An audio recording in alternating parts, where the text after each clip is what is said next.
Yeah, a question for Mark, if he's prepared to take it.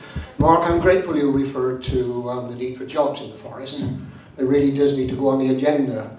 I wonder what tools you would use to bring jobs into, and would one of your solutions possibly be the same as one of your earlier colleagues, Norman Tebbit? It's quite a simple solution, is get on your bike and look for a job. Well, thank you, Bill. Do you agree with that? Well, thank you, Bill, for that very helpful question. Of course, Norman Tebbit never actually said any such thing. He simply pointed out that in the 30s, when his father was looking for work, his father got on his bike and went to other parts of the country to look for work. But looking to the future, which is what you're really interested in, I think there's a number of things. First of all, Bruce was right when he said that the forest is very attractive to companies to move here. It's a great place. It was one of the best places in the country to raise a family and bring up children. What we need to do is look at the things that stop companies here. One of them in the modern world is the telecommunications infrastructure I talked about, not just for consumers but for businesses. And that's one of the things I'm very pleased, one of the things my party wants to do is use some of the TV licence fee to make sure that in rural areas as well as in urban ones we have fast broadband. So smart, high-tech companies can set up here and create good, well-paid local jobs for local people to take. And I think that's one of the solutions. The second thing, I think, is to avoid the tax on jobs that Labour wants to bring in next year, the national insurance rise, which I think isn't exactly what we don't need at a time when we've seen unemployment just this week hitting a 16-year high.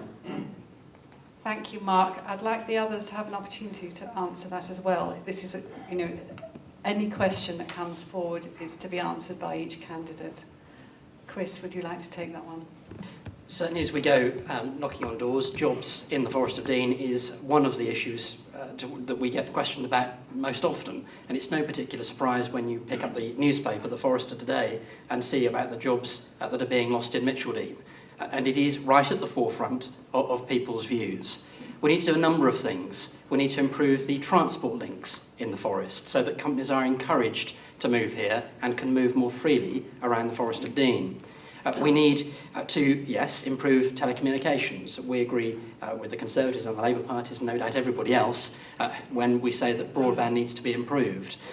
We need also to force the banks, and bear in mind that you as taxpayers have bailed them out, to support low-risk lending to viable businesses. There seems to be a stop at the moment on those sorts of transactions taking place, which is holding back new business development.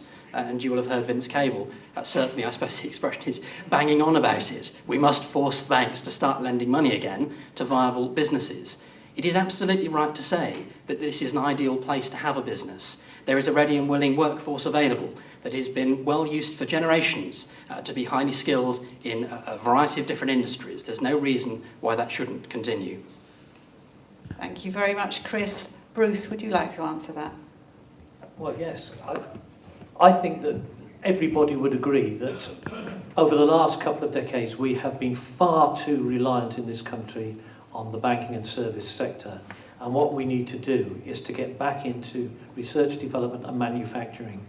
And we have some distinct advantages. We have some incredible sites. In my own parish of Lidbrook, there is a site of God knows how many acres in the Stowfield Business Park where the old cable works were, right in the heart of the Wye Valley AONB, with very low level of economic activity taking place. Just up the hill in the old Stowfield Hospital is Kronos Technology, a cutting-edge technological business doing world-class research development, product development. They're not making the stuff here, but they are actually producing a lot of very good, well-paid jobs. And that's what the future's got to be for the Forest of Dean. Trucking through large quantities of low-value products is not right for the Forest of Dean. We've got to get that high-tech research and development, knowledge-based economy rooted in the Forest of Dean. And I think we've got the assets to actually attract that sort of business here. And it needs somebody to get out there and market this place. I can't understand why that site hasn't been marketed internationally. It's an astonishing place for business to take place. So let's sell ourselves. Thank you very much, Bruce. Tim, would you like to take that question? Well, I agree very much with what Bruce has just said, that we don't need to be doing basic manufacturing things, but more complicated things with some value added. I'm afraid I don't agree with Chris about London. There are all sorts of high value added industries in London, including financial services, but there we are, that's another topic. Politicians can do some things about, but please, if they give money to one company or one industry, where do they get it from? They get it from you, the taxpayer. Politicians have got nothing to do, they can't give you anything of their own, they don't produce anything. So, be careful in this kind of conversation, this kind of discussion, that we don't overload the political process and expect more things from politics than politics can deliver.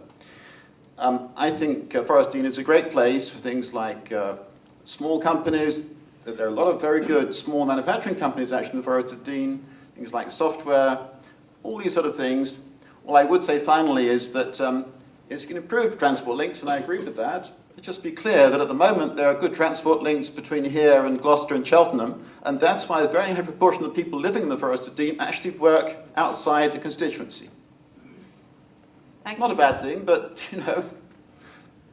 Thank you, Tim. And James. Thank you. I have to admit, I sometimes cannot understand why we have been doing so badly and why we have been losing so many jobs. Whether it's the current administration or the council or what, I don't know, but it does not seem to make sense to me. We've all said it. We have an incredibly skilled population. We've got some extraordinary sites which are ripe for development. We've got some really good facilities available, and actually commercial space is not expensive here.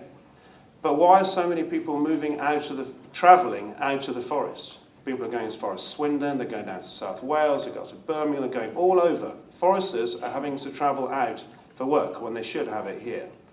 Now, we believe that small business is actually very, very important.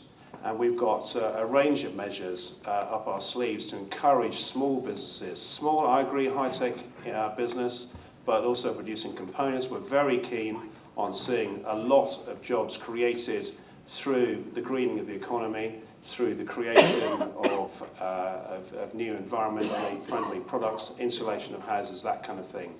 There's a lot that can be done. And as Bruce said, somebody has got to get out there and market the forest for what it is.